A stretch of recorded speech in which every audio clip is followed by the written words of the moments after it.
사건 투데이로 넘어가겠습니다. 네, 오늘은 여러 가지 갑질 사건들 준비해봤습니다. 먼저 첫 번째 사건입니다. 네, 종놈포건 주민회장 구속. 월급 받는 놈은 종놈이다. 이 말 누가 한 말인지 기억하십니까? 서울 강남의 한 고급 아파트 입주자 회장이 관리사무소장에게 했던 말인데요. 당시 종놈 발언 다시 한번 들어보시겠습니다.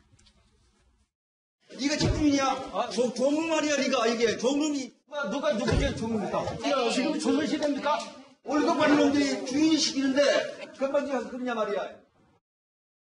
네, 이 사람 갑질을 일삼다가 법정 구속까지 됐다는 새로운 소식이 전해져서 오늘 이 소식 준비해봤는데요. 일단 당시 저 종놈 발언 때문에 이 입주자들에 의해서 해임이 됐었잖아요. 그렇습니다. 서울 서초구에 있는 A 아파트인데요. 네. 그 사람은 주민 회장이고요. 네. 관리 어떤 법정에서는 본인이 이긴 걸로 보입니다. 그래서 전자투표로 하면은 안 되는 거예요, 이게? 관리 규칙 규약이 있습니다. 규약에 규약. 따라서 해임을 해야 되는데 그 규약을 지키지 못했다면서 재판을 걸었고 그게 무효가 취소가 되니까 다시 복직이 됐는데 회장으로 주민회장을 다시 복직했어요. 저 종론 발언을 하고 나서. 복직이 된 후에 결국은 다시 또 문제를 일으켜서 지금 구속이 된 그런 상황입니다. 네. 어떤 문제를 일으킨 거예요? 아니, 그러니까 이런 거죠. 그 주민회장이 저게 문제가 됐고, 두 번째 문제가 된 건 뭐냐면, 이제 길고양이나 이렇게 그 주인이 없는 그 고양이. 동물들 있잖아요. 거기 이제 동물들을 위해서 주민들이 음식도 좀 갖다 놓고 이러잖아요. 그 행동에 대해서 저 지금 문제가 되고 있는 회장이 없애라. 다 치워버린 거예요. 그걸 항의하려고 지금 저분이 근무하는 사무실에, 주민회장이 근무하는 사무실에 갔더니 거기서 폭행을 한 겁니다. 폭언을 하고 밀치고, 그러니까 항의하러 온 여자 그 주민이었거든요. 그 주민을 주민회장이라는 사람이. 그것도 저는 이해가 안 돼요. 여기서 한마디 더. 아니, 주민들은 주민회장은 주민을 대표해서 있는 거잖아요. 그렇죠. 주민들의 복지 증진을 위해서 일을 해야 되고. 그런데 항의하러 온 주민들을 밀치고 때리고 이랬어요. 네. 그래서 그거를 고소를 한 겁니다. 폭행죄로. 그 주민이 주민. 피해를 당한 주민이. 그것 때문에 재판을 받았고 법정에서 8개월인가요? 8개월 받고 법정 구속됐어요. 그러니까 첫 번째 사건 때문에 구속된 게 아니고 첫 번째 사건은 박지훈 변호사 얘기했듯이 전자투표 방식이 문제가 있다고 그래서 복직을 했어요. 다시 주민회장으로. 그런데 그 여자 주민과의 대화 상황에서 폭력을 행사해 그 폭행 때문에 결국은 재판을 받게 됐고 저희들이 나빠서 8개월 징역받고 거기서 법정 구속된 사건입니다. 우리가 인생을 잘 사는 방법이 소정법에서 얘기하지만 가벌 관계를 정확하게 자기 정체성을 알아야 된다 했는데 관리소장이 종이 아니고 이 주민, 이 아파트 회장이 종입니다. 왜냐하면 본인이 하고 싶다 해서 주민들이 뽑아준 거다 보니까 관리원들은 급여를 받고 노동의 대가를 지불하는 사람들이고 이 아파트 회장이나 국회의원, 선출직 이 사람들이 뽑아준 사람의 종이거든요. 그러니까 그런데 뽑아준 사람 갑한테 의리 당신이 종이라고 얘기를 하면 그건 말이 안 되는 얘기죠. 그러니까 충분히 감옥 갈 만한 왜곡된 사고 구조를 좀 갖고 있지 않나 이런 생각이 듭니다. 아마 이 사람 정말 세상에 태어나서 가장 놀랐을 겁니다. 바로 구속된 게 아니고요. 재판을 받으면서 법정에서 구속이 됩니다. 그런 어떤 의미가 있습니까? 본인은 아마 상상도 못했을 겁니다. 많이 돼봤자 집행유예로 생각하고 변호사가 있었다면 변호사도 그렇게 얘기했는데 법원에서 이 사람 죄질이 나쁘다고 생각이 들면 이렇게 양복 재판을 받으면서 바로 구속을 시켜버립니다. 그럼 데려나가는 참고 바로 이제 시계 풀고 뭐 이렇게 안경 맡기고 이런 사람 많거든요. 저희도 변호사가 하면서 가장 제일 당황스러울 때가 법정에서 구속되는 경우거든요. 예상을 못했을 것 같아요. 아마 이런 어떤 마인드를 갖고 있는 사람이 법정에서 구속됐을 때 아마 울었을 가능성도 있고요. 근데 잘 모르겠습니다. 왜 근데 법정 구속을 했냐 하면 오히려 그 관리실 직원들한테 허위 진술 같은 걸 시킨 거예요. 자기한테 유리하게. 그러니까 주거 침입까지 저 사람이 지금 그 고소했던 사람이 주거 침입했던 무고를 했던 부분. 그러니까 그 범죄만 따져보면 뭐 밀치고 이런 행위이기 때문에 뭐 구속될 만한 실형이 나올 만한 건 아닌데 재판부 봤을 때는 그 이전 사건도 있었겠죠. 다만 이 사건에서 관리실 직원들한테 허위 진술도 시키고 무고를 했다는 거는 정말 재질이 나쁘다 본 거예요. 그래서 재판받는 도중에 당장 구속시키라고 했기 때문에 상당히 본인도 막 놀랐지 않을까 생각이 듭니다. 네, 나쁜 말과 나쁜 행동의 결과가 얼마나 무서웠는지 깨달았을 것 같은데요. 지난번 종론 발언을 했을 때 이 발언을 들었던 피해자 관리소장 저희 채널A와의 인터뷰에서 이렇게 얘기했습니다. 함께 들어보시겠습니다. 내 놈은 종놈이라 하는 얘기를 뭐 한 20분 동안에 막 수십 번을 이제 한 겁니다. 그것도 이제 한두 사람 앞에서 이렇게 한 게 아니고 그 주변에 직원들이 한 20, 30명 있었거든요. 정식 사과는 안 했습니다. 그리고 이제 만약 정식 사과라고 한다면은 저한테 고소를 그렇게 막 12건을 하는 게 아니지 않습니까? 제가 자진해서 그냥 6월 말부로 해서 나왔습니다. 네, 저 종론 발언 때문에 결국 그 회장에서 물러났었는데 이분이 다시 회장에 복귀하신 다음에도 좀 정신을 못 차리신 것 같은 게 이번에는 종놈이 아니라 더 센 발언을 했다고요. 원래 이렇게 좀 무리를 일으켜서 네. 굉장히 좀 지탄을 받고 그래서 우여곡절 끝에 어떻게 돌아왔으면 네. 반성을 해야 회개도 하고 좀 반성을 해야 되는데 전혀 정신을 못 차리신 것 같습니다. 이번에 말이 어떤 거냐면 입에 좀 담기가 좀 그런데 화면을 보시면은 지금 나는 뭐가 다르다. 나는 종자가 다르기 때문에 너희들이 이렇게 하는 거지. 그러니까 한마디로 나랑 너희들이랑은 전혀 만나서 이야기할 섞을 상대가 못 된다. 이런 식의 굉장히 아니고요. 조선시대도 아니고 네. 무슨 인도의 무슨 카스트 제도도 아니고 네. 이런 식으로 굉장히 이런 생각을 하셨는데 이번 사건을 보니까 정말 종자가 다른 게 뭔지를 예. 확실히 보여주신 것 같습니다. 아, 그러네요. 확실히 종자가 다른 분이네요. 그러니까 지난번에 한번 그렇게 갑질해서 종론 발언을 아마 재판부도 알고 있을 거예요. 어떤 그 무리를 일으켰던 사람인지. 근데 와서 또 저런 얘기를 또 들으니 도무지 개선의 정이 안 보이는구나 해서 법정 구속을 한 것이 아닌가. 물론 징역 8개월을 살고 나와서 또 어떻게 할지는 모르겠습니다만 그 아파트에 사는 주민들은 또 무슨 죄가 있습니까? 참 아파트 집값 떨어질까 걱정하실 텐데 이런 분들 좀 영원히 좀 추방됐으면 좋겠습니다. 다음 사건으로 넘어가겠습니다. 네, 이번에는 이 사건입니다. 다신 보지 말자 한마디에. 이런 건 참 사랑이 아니라 갑질 아닐까 이런 생각이 듭니다. 여자친구 이가 부러질 정도로 폭행을 하고 트럭으로 난동 부렸던 사건 어제 하루 종일 굉장히 화제가 됐었는데요. 이 남성 결국 어젯밤에 구속됐습니다. 법원에 출석한 모습 함께 보고 오시겠습니다. 왜 폭행하셨나요? 저 화를 주체 못하시는 건가요? 여자친구를 때려도 괜찮다고 생각하셨습니까? 여자친구한테 사죄하실 생각 없으세요? 여자친구한테 안 미안하세요? 기자가 따발총처럼 이렇게 물었는데 한마디 대꾸도 안 했습니다. 저희는 사실 저렇게 영상을 가려드려 개인이기 때문에 신상한 이제 보호를 위해서 가렸지만 그 얼굴도 봤고요.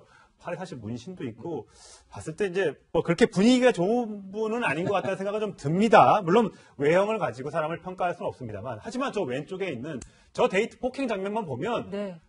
정말 섬뜩해요. 저거는 사실은 때리는 모습을 지금 보잖아요. 예, 한동정을 때리는데 길거리에서.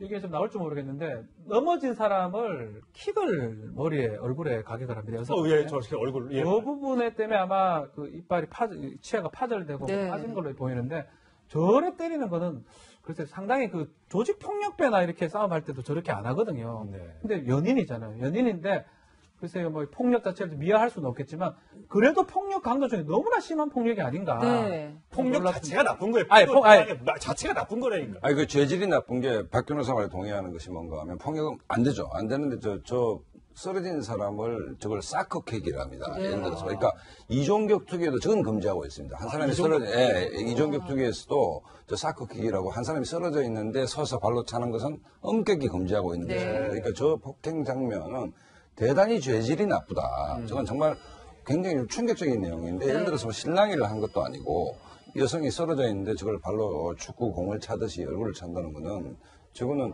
그 프로 선수들 사이에도 금지하고 있는 타격인데 저건 네. 굉장히 안 좋은 거죠. 아니 근데 저는 이 데이트 폭력에 대해서 좀 사회가 심각하게 고민을 해야 돼요. 네. 우리가 일반적으로 연인 간의 싸우는 걸 그냥 지나치잖아요. 근데 다행히 저분은 나중에 옆에 있는 주민들이 왔어요. 그걸 보다가 살려달라고 여성분이 얘기를 하니까 그랬더니 그 사람이 와서 떨어뜨려 놨잖아요. 그랬더니 화가 나가지고 저 남자가 그 트럭을 몰고 옵니다. 그 주민들을 지금 치겠다고 저 도와줬던 사람들이거든요. 죽이려고 하는 살인죄 아니에요? 근데 저것도 음주운전이에요. 음주까지 하고 트럭까지 몰고 왔는데 그러니까 체질이 너무너무 나쁘죠. 폭행뿐만 아니라 음주운전에 살해 의도를 가지고 사람들을 지금 공격하는 거 아니겠습니까? 또 한 가지는 지구대까지 끌려왔는데 지구대 안에서도 폭행을 하고 막 경찰을? 경찰을 폭행하고. 근데 저는 저거 진짜 나쁜데 다른 것보다 우리 시민들이나 경찰이 데이트 폭력에 대해서 정말 심각성을 깨달아야 돼요. 작년 한 해만 2016년 한 해만 데이트 폭력이 8,367건이에요. 아이고, 맞네요. 그러니까 우리가 알지 못하는 가운데 연인이란 이유만으로 여성들이 엄청난 폭력에 지금 시달리고 이게 있는 거예요. 접수된 것만 그러겠죠. 사실 그러겠죠. 그냥 뭐 사랑하는 사이니까 봐주고 하면 훨씬 더 많겠죠. 네. 그러니까 근데 이거를 경찰이나 옆에 지나가는 분들이 그냥 넘어가는 경우가 있어요. 연인끼리 네. 뭐 잠깐 싸웠다. 남자는 또 그렇게 얘기해. 경찰에 오면 우리끼리 사랑 다툼 하는 거다. 이건 사랑 다툼이 아닙니다. 폭력입니다. 폭력. 폭행이고 당연히 처벌받아야 되고 연인 사이든 부부 사이든 관계없이 한 사람이 다른 사람에 대해 폭행을 가하는 행위는 엄격하게 처벌해야 되고요. 누가 보든 신고해서 반드시 이걸 뿌리 뽑도록 해야 되는 게 필요하다고 생각이 됩니다. 실제로 경찰청 통계를 보니까 최근 5년 동안 데이트 폭력으로 사망한 사람이 몇 명인지 아십니까? 사망한 사람도 있어요. 사망한 사람도 있습니다. 평균 46명입니다. 1년에 46명? 1년에 평균 46명이 사망한 것으로 알려져 있고, 최근에도 그 교회, 지방의 한 교회 베란다에서 어떤 여성이 사망한 사건이 있었는데, 그것도 역시 데이트 폭력이었습니다. 네. 그러니까 지금 어떻게 보면은 이게 데이트 폭력이라는 게, 이 사랑하는 사람이면은 서로가 내 것이니까 내가 마음대로 해도 돼라는 이런 삐뚤어진 의식 자체가 이런 비극을 불러오는데, 이거에 대한 좀 의식 개선이 무엇보다 시급한 상황입니다. 네, 어제 저 폭력 장면 정말 충격적이었는데요. 당시 사건 현장에 있었던 목격했던 사람들의 얘기 함께 들어보시겠습니다. 여자분은 이제 얼굴에 피가 범벅이 되어 있었고, 그냥 손을 잡고 뭐 살려주세요. 예, 저 여성 이가 앞니가 3개나 빠지고요. 다른 치아 2개가 부러졌다고 합니다. 네. 치아도 다 겠고요. 또 면허 취소 수치의 0.165%, 음주 만취 운전이었고, 지구대에 가서는 경찰관 얼굴에 마시던 물을 뱉고요. 월급 받는 놈들이 주인이 시키는데 건방지게 와서 그러는 말. 경찰한테 지금 하는 얘기. 이거 공무집행 방해죠, 이거. 경찰이 그 정도 얘기했습니다. 혹시라도 그럴 일 있겠지만 여성이 합의를 해준다 하더라도 우리 경찰들은 합의하지 않겠다라고 얘기를 했습니다. 그 정도로 아주 심각한 사람이 아닌가 생각이 드는데, 이것도 이제 술에 취해서 주치해서 아마 했던 거기 때문에 범죄가 상당히 많아요. 특수폭행, 특수상해에다가 공무집행 방해죄에다가 또 일반인들한테 그 차를 몰고 살인에 가까운 행동을 했거든요. 그런 것들이 있기 때문에 뭐 구속이 당연한 거고. 그래서 이제 데이트 범죄가 감춰진 게 너무 많아요. 사실은 본인이 신고를 못하는 게이기 때문에 암수 범죄라 그럽니다. 그런 범죄가 훨씬 많다고 봐야 될 것 같고요. 근데 문제는 뭐냐면, 데이트할 때 폭력이 일어난 건 나중에 이별 범죄 일어날 가능성이 높습니다. 헤어지고 나면 쫓아가서. 근데 이별 범죄는 강력한 범죄로 갈 수가 있습니다. 살인이나 이런 걸로. 이번에도 헤어지자고 해서 이 그렇죠. 폭력 사태가 일어났어요. 지금 상황에서 옆에 사람들이 말리지 못했다 그러면 어떤 일이 일어날지도 모르거든요. 네. 그 정도라면. 예. 그렇기 때문에 사실 지금 차에는 뭐 옆에 사람들도 많이 해야 되겠지만, 이 여성이나 피해받는 남성, 여자가 뭐 남자를 때리는 경우도 있으니까, 반대 있으니까, 미리 조금 한번 폭력을 행사하면 바로 조금 안 만나듯이 신고를 해야 되고, 주위한테 알릴 필요가 있지 않을까. 예. 그런 것들을 한번 대책을 좀 생각을 해봐야 될 것 예, 같습니다. 뭐 헤어지자, 다시 보지 말자는 말 한마디에 저렇게 폭행을 저질렀다고 증언을 했는데, 저희 국민들, 시청자 여러분들도 저 남성 다시는 보지 않았으면 좋겠습니다. 예, 네. 다음 인물입니다. 네, 이번에는 체육계의 갑질 한번 보시겠습니다. 야구 감독의 묻지마 폭행. 운동선수들에게 이 팀 감독이 당연히 갑 중에 갑일 텐데요. 네, 저렇게 선수들을 폭행한 야구 감독의 모습 공개가 됐습니다. 네, 이번에도 저렇게 발로 차고 무릎 꿇게 한 다음에, 이번에 저렇게 얼굴을 저렇게 발로 차는 모습이 공개가 됐어요.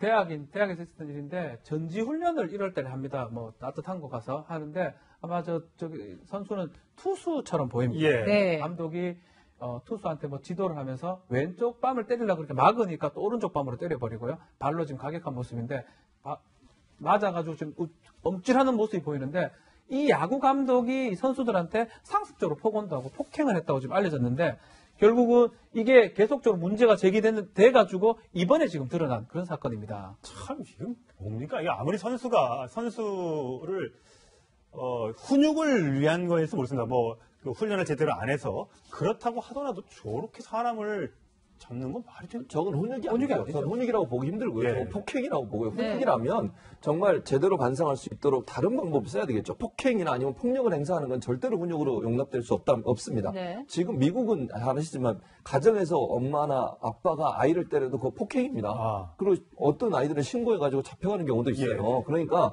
저기 감독이라고 하는 게 아까도 말씀하셨지만 갑 중에 갑이고, 저 선수의 생명이라고 하는 사회생활의 생명을 쥐고 있는 사람 아니겠습니까? 네. 저 선수가 나중에 프로로 가거나 아니면 어디로 이적할 때 감독끼리 다 통하잖아요. 그렇죠. 추천해줘야 되고요. 그런 상황에서 어쩔 수 없이 선수들은 감독의 말에 들어야만 하는 상황인데, 저렇게 의뢰 입장에 있는 사람은 무자비하게 폭행하는 저런 장면은요, 감독으로서 자격이 저는 없다고 생각합니다. 저건 지도자가 아니고 군주에 가깝죠. 네. 뭐 폭행 무슨 뭐라 그럴까요? 독재자에 가깝다고 봐요. 그런 행태가 지금까지는 가능했을지 모르지만 이제는 사회가 바뀌었지 않습니까? 저런 방식으로 교육을 해서 잘 되는 교육은 저는 없다고 봐요. 예전에는 저런 게 공공연하게 감독들이 막 때리고 이런 방법을 통해서 뭐 팀을 좀 강하게 만들겠다는 시도가 있었을지 모르지만 지금 사회는 저게 받아들이는 사회가 아닙니다. 반성해야 돼요. 근데 저 감독이 저 사건이 좀 발생한 지 좀 지난 사건인데 네. 경질되지 않고 계속해서 감독 생활을 했단 말이에요. 저 부분에 대해서 학부모가 문제를 제기했는데도 불구하고 계속 감독 생활을 이어왔고 그래서 결국 또 문제가 불거지고 이런 거 아니겠습니까? 지금 대학 측에서는 지금 현재 이 감독에 대해서 경고 처분만 내린 것으로 경고. 확인이 됐습니다. 원래 이 정도 사안이면 분명히 해임이라든지 이런 부분이 가능할 부분인데 실제로 왜 대학이 왜 경고의 수준의 징계에만 그쳤는지 그건 좀 추가 취재가 좀 필요해 보이고요. 이 감독은 이번 사건에 대해서 이미 뭐 학부모와 선수들과 오해를 풀었다고 이야기는 하는데 항상 가해자들은 오해를 풀고 오해가 없었고 합의했고 그러더라고요. 근데 문제는 이후에도 폭언이 계속됐다는 증언들이 나오고 있거든요. 그런 상황에서 과연 이게 정말 진심으로 양측이 화해를 해서 오해를 푼 건지 아니면은 아까 말씀하신 대로 갑과 을의 관계에서 아무래도 생사를 쥐고 있는 감독 입장에서의 그 오해를 푼 건지 예. 좀 더 지켜봐야 될 것 같습니다. 참 별의별 일들이 갑질, 그러니까 주로 대부분의 이 많은 요즘 최근에 벌어지고 있는 사건들이 갑질, 기득권 뭐 이런 것 때문에 기인되는 경우가 많이 있는 것 같습니다.